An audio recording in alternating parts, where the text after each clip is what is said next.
Okay, friends, Kevin, your budget travel guy here, and today we are doing, you're going to see me look aside, so I need to look at these questions. We are doing a 10 question RV life. We'll make it RV life and van life challenge that's been going around from different channels. I'm a couple of weeks behind on doing this. I should have had this done already. This was presented by Bob and Sue from Lucky Dawg Productions. I'm going to put a link to their channel down in the description. If you haven't stumbled across their channel before, they have a road trek like the bigger white van that you see me travel in my videos. They are based and do mainly stuff in Florida. So if you're looking ahead to Florida, you're going to see a lot of great campground reviews, camping place reviews that they do. They do a lot with cooking, some other stuff. So check their channel out. I think you'll enjoy it. Question 1. If you could change one thing about your RV, what would it be? And because Bob and Sue have the same design vehicle as my white van, that road trek, I have the same issue that they have. You have road treks that the bed goes side to side, which is a queen size bed, and you have a few that it goes long ways, which is more of a king size bed. The queen size bed is just a tad short doing that side to side thing. I'm 5'8", 5'9"-ish, somewhere in there, 5'10", whatever. But it works for me, but I still find myself sometimes getting a little crossways in it. It's just a little bit of a tight fit.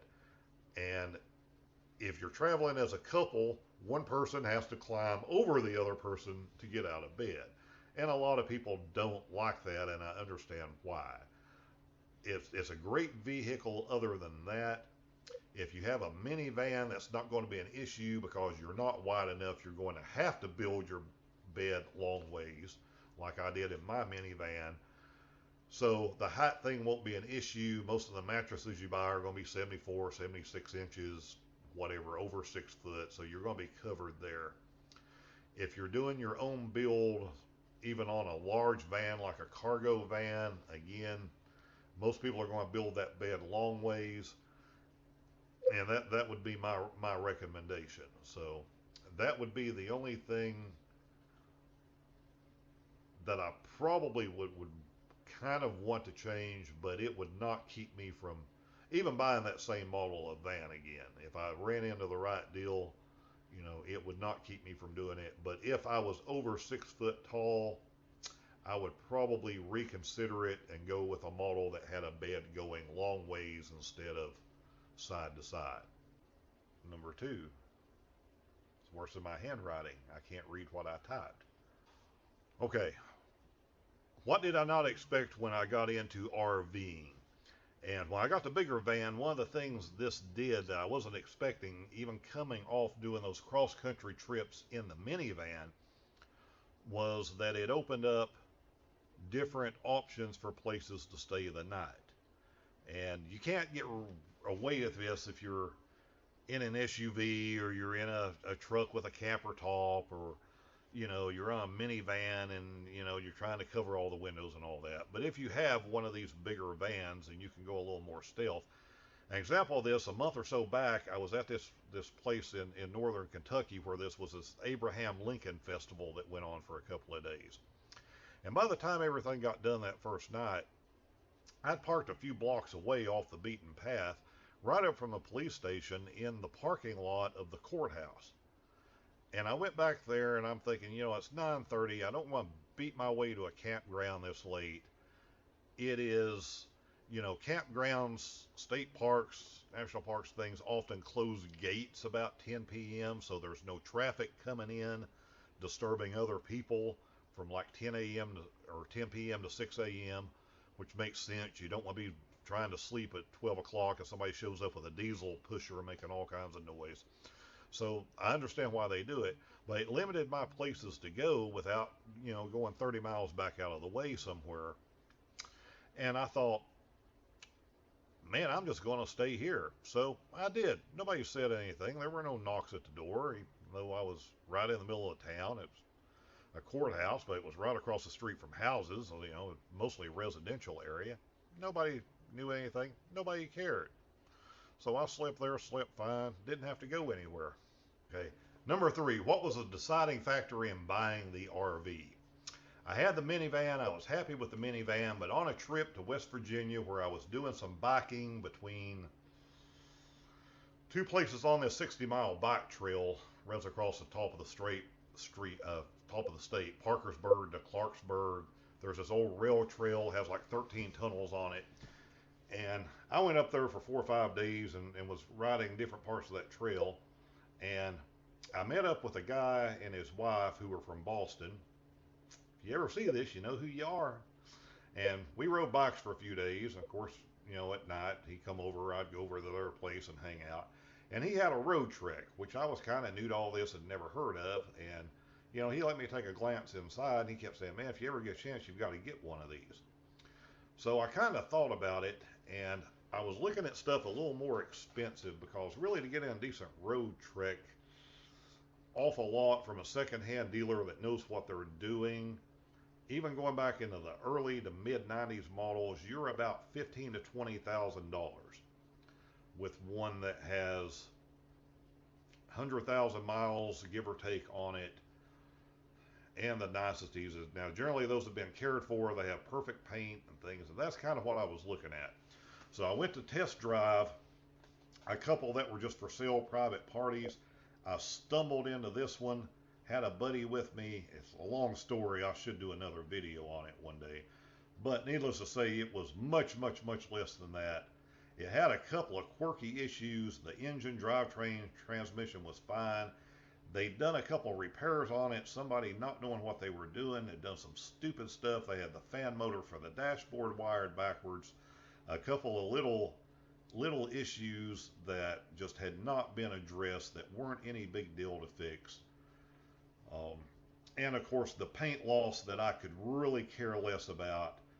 I can touch that up, get those ugly stripes off of it, but the way I camp, I go into rough areas sometimes and bouncing through trees and sticks and brushes hitting it.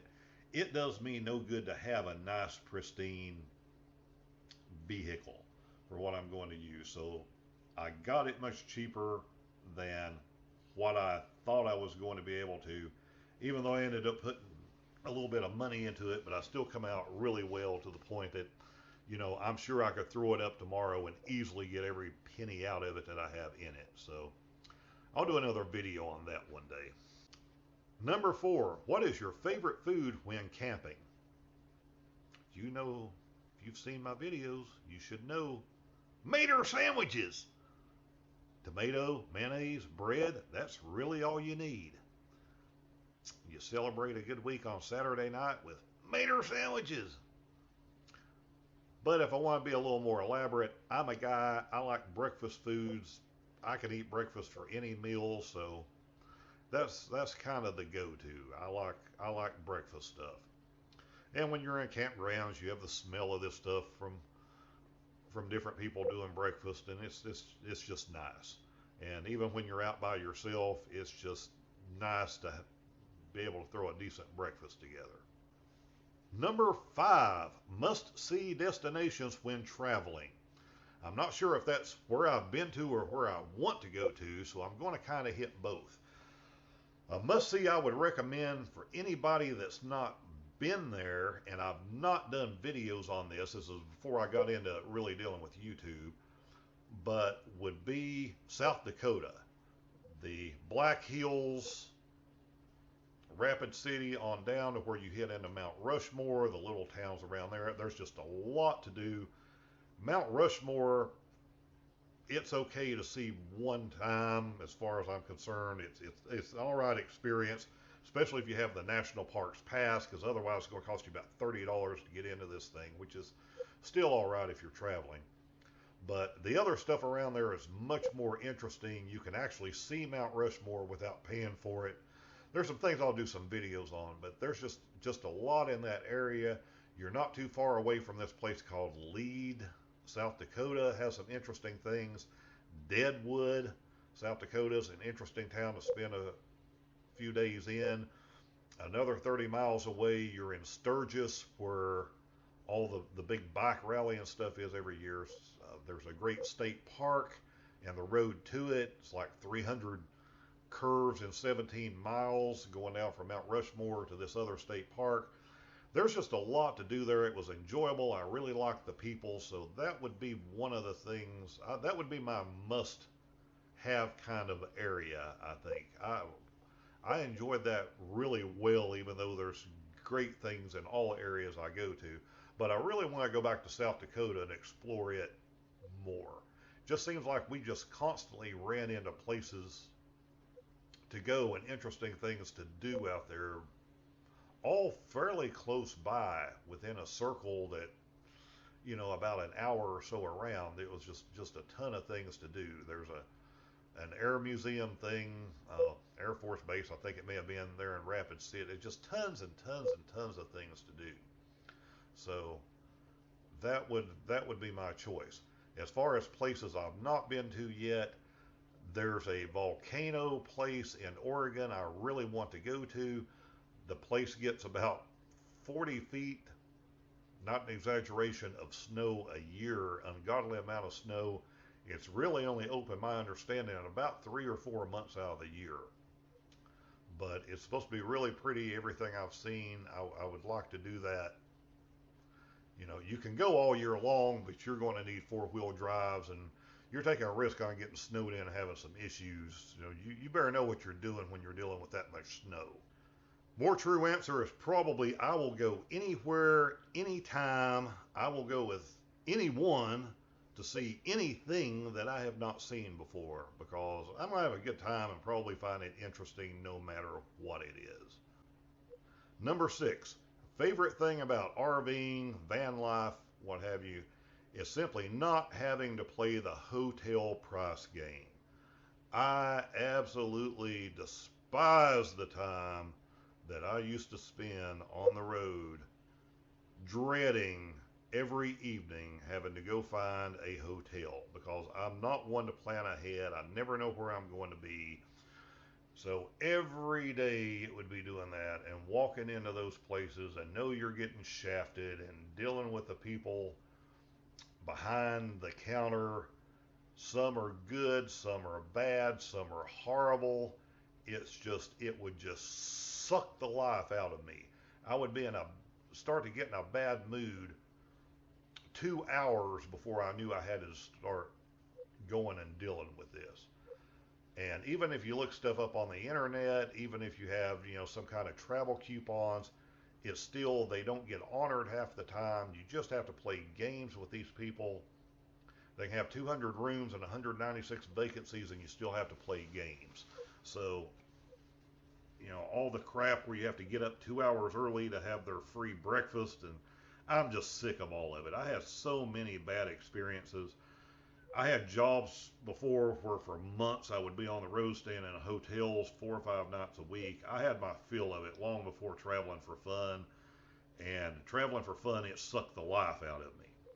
So that's not to say that even when we're out on a trip that I won't find a hotel somewhere. If I was traveling in the wintertime and the weather got bad, rather than fight the van, I would probably stay somewhere. Sometimes if I'm near a city, in a city, something going on, meeting friends, I may spring for the hotel rather than have to go deal with a campground in a city, but that's very rare.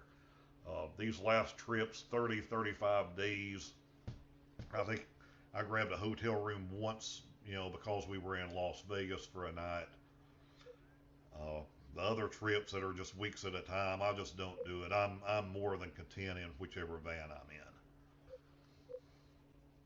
Number 7, which I think is a great question. What is my least favorite thing about van life or being in the RV? My small van is technically my big white van is technically an RV. It's called a Class B, but it has everything in it. But the thing that I dislike the most is having to spend a lot of time setting up or tearing down. So I just don't. To the people that want to pull trailers behind them and have bike racks hanging off the back and, all this stuff, that's fine. That's perfect because there is no right or wrong answer. You have to figure out what works for you. But for me, I don't want to deal with it.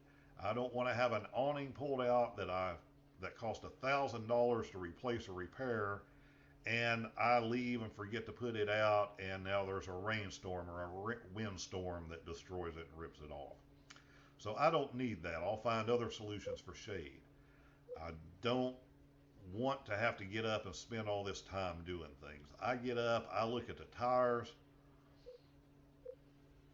That's basically it. I have a bicycle with me chained to something. I unchain the bicycle, throw it in the van, and I'm pretty much ready to go. If I pull stuff out to cook breakfast with, it's just a few minutes to put that up. But I just don't want to be dealing with moving a lot of stuff constantly. And the more things you have, the more things you constantly have to move. And as we've talked about before, people that first get into things, they think they have to take everything with them. I'm not trying to take a full kitchen. I'm not Julia Child. I don't need all of that cooking stuff. So just the basics, and trip after trip, I end up coming back and dumping things that I took and just didn't use, or I used one time in 30 days. If there's something on the road that I really need and wish I had, I can stop and buy it. I can stop somewhere and find one cheap, or a disposable one, or a used one. So whether it's clothing or kitchen utensils or what have you, I just don't sweat. Man, I wish I'd packed. I wish I'd brought. No. I just don't want to deal with any extra stuff. Number 8. What is a must-have in the next van, camper van, RV? I don't know that it's a must-have. I'm quite honestly happy with the vehicles I've done this with. If I end up having to replace the minivan, I'll replace it with another cheap older minivan. But my wish list would probably be 4-wheel drive or all-wheel drive, which is harder, if not impossible, to do on the big vans. But it is possible to do on the minivan. And just for the sake of less chance of getting stuck, and a minivan gets good enough gas mileage, you're going to average around 20 miles a gallon in that thing. You lose about 1 mile a gallon having an all-wheel drive version. With those bigger vans, even if you can find one, it's going to murder your gas mileage. You're going to go from 11 to 10, 10 to 9. It's going to make a huge impact, where on the minivan it just isn't. So that would be my wish list. Now again, it depends on what you do. I go some obscure places up in the woods sometimes, so I would feel a little more confident having that. But like I said, I've been coast to coast. I've been from Canada to Mexico in the last 2-3 years, and I've, knock on wood, not gotten stuck, even camping in sandy beaches and what have you. So it will happen eventually. I know it will, and I keep things with me in case it does.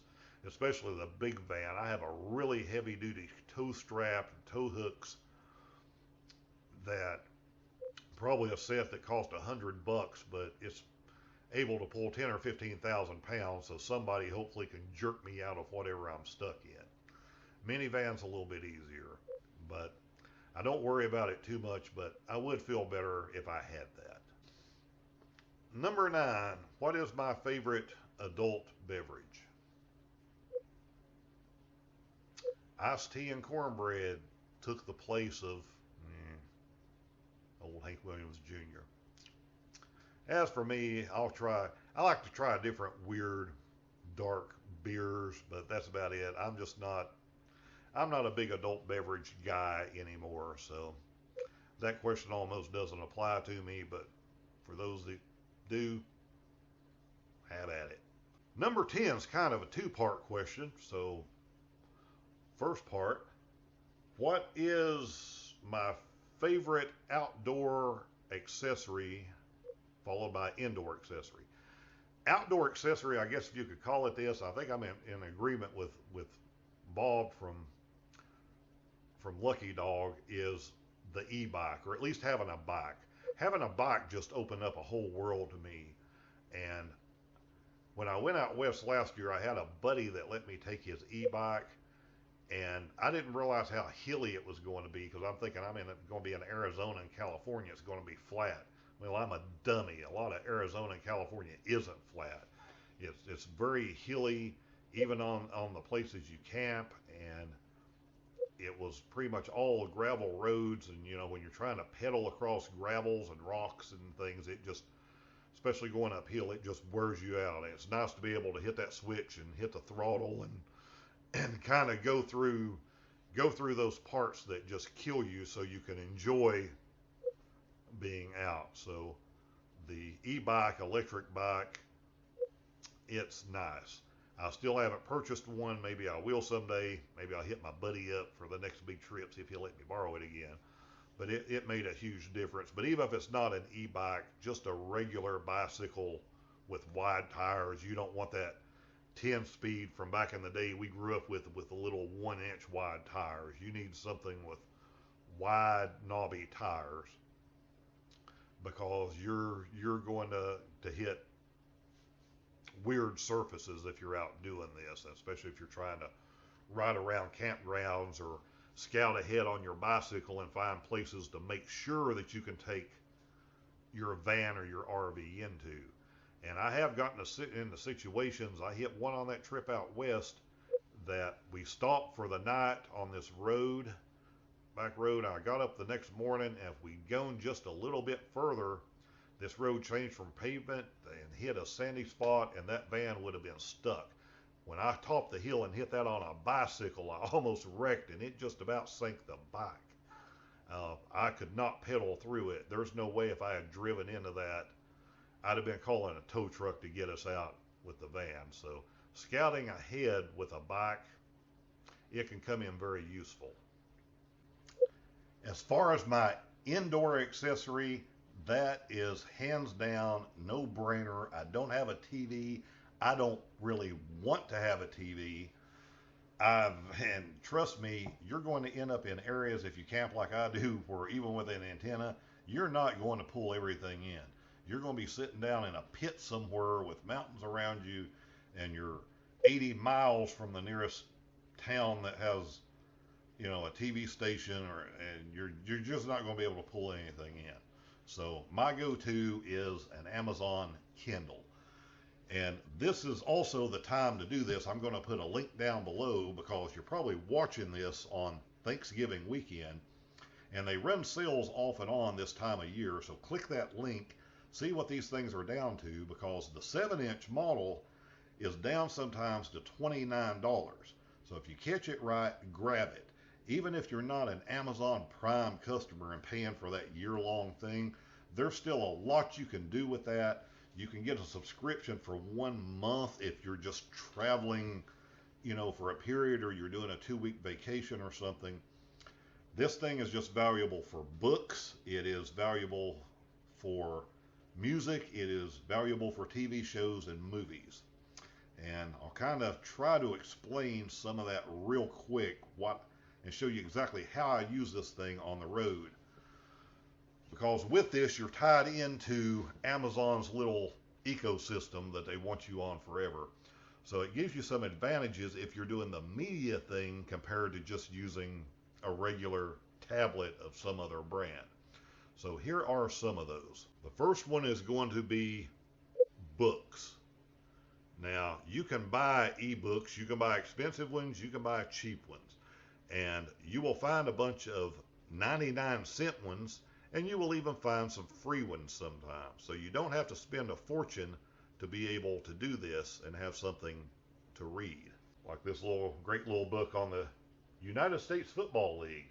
Second one is music. You can buy music from Amazon. You can do a $10 monthly subscription thing, but you don't really need that. If you have it, you want it, that's great. But you can put your own MP3s on here, And also, anything, if you've ever purchased CDs over the years from Amazon, generally those are already on there, and all you have to do is download them, even if it was something you bought 8 or 10 years ago. If I decide I'm in the mood for some Aerosmith, yeah.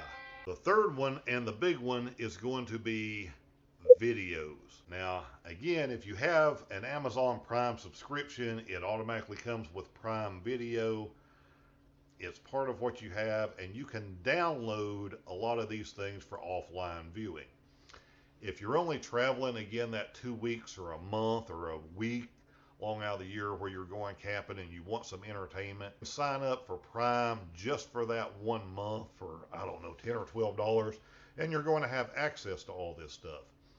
And the big thing, again, is the ability to download it before you go, or while you're traveling, you're somewhere you have internet access, because you're going to end up places where you don't have TV reception, you don't have internet access. It is going to rain, it is going to snow, it is going to be a nasty day, and you're not going to be able to get out and do anything else, and you have to keep yourself entertained. So it's nice to be able to have some movies on here, some television shows, some different things to watch. Like, let's say, Justified. You know, based on Harlan County, Kentucky, or so they say, so they make everybody around here look like dummies and criminals. Yeah, but you gotta love it. It's cheesy, but you gotta love it. So I can pop right over here to downloads.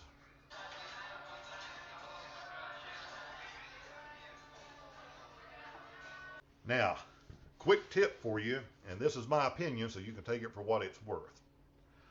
This is a 10-inch, one of the bigger models. I inherited this from my kid because she never used it. Yeah, whatever. Yeah, I think she got it on sale or used or something. The one I use is a 7-inch. I don't like this one either. It's great having the bigger screen, but the 7-inch one is fine. The 7-inch one also weighs probably less than half of what this does. This thing's hard to hold if you're holding it for long periods of time. The 7-inch isn't because it's so lightweight. If I doze off with the little one, it drops on me, it bounces into the floor, it's no big deal. I've dozed off and dropped this one in my face before. It's hit my head, it's hit me in the mouth. This one could chip a tooth, and that is not a problem that I need to have when I'm out on the road. The little one's better. One little Velcro strip on the back of it, stick some Velcro in different places on the van. I can take it, I can stick it to the ceiling, I can stick it to either side. If I'm laying on my side, I can stick it to the end. I can just hold it if I'm reading a book. So bigger isn't always better in these things. I just think that 7-inch one is perfect, and it's the one you can catch as low as $29 during these Thanksgiving time sales. So pop down, hit that link that I've got below. If you were to buy something, yeah, I make a few cents. But hit that link below because this is the time of year that they go on sale, and see if you can pick one of those things up for $29.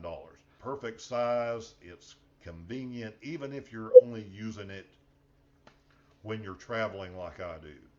So that's pretty much for my 10-question RV van life challenge. I hope you got something out of it. You can probably find some other people across the internet doing that. There's a link down below. You can bounce into Bob and Sue's channel if you want to see. I'll put a direct link to their channel and one also to their 10-question and answer thing that they did. If you have a channel yourself and you're watching this channel, and maybe you have a small channel just getting started out, I nominate you. Make one of these videos with the 10 questions and your answers of what your experiences have been so far out on the road. And if you make one of those, come back and put a link down in the comment section of my video here to make sure that I can go and know about and go watch your video. And the other people that subscribe to this channel bounce over hopefully and watch your video too. So I know it's been a while since I put anything up. I got busy working again for a couple of weeks, and every day I just kept putting this off, and putting this off. So I have a little time now for a few days. I need to get this work project done up, and I will have by the end of the year. I've decided to work now. I have a few little trips, little things to do in December, and some things to show you I think you'll enjoy. But I'm gearing myself up to be able to hit the road and not have to worry about this stuff and really do a lot of traveling in 2020. And that is the plan. That is what I'm aiming for.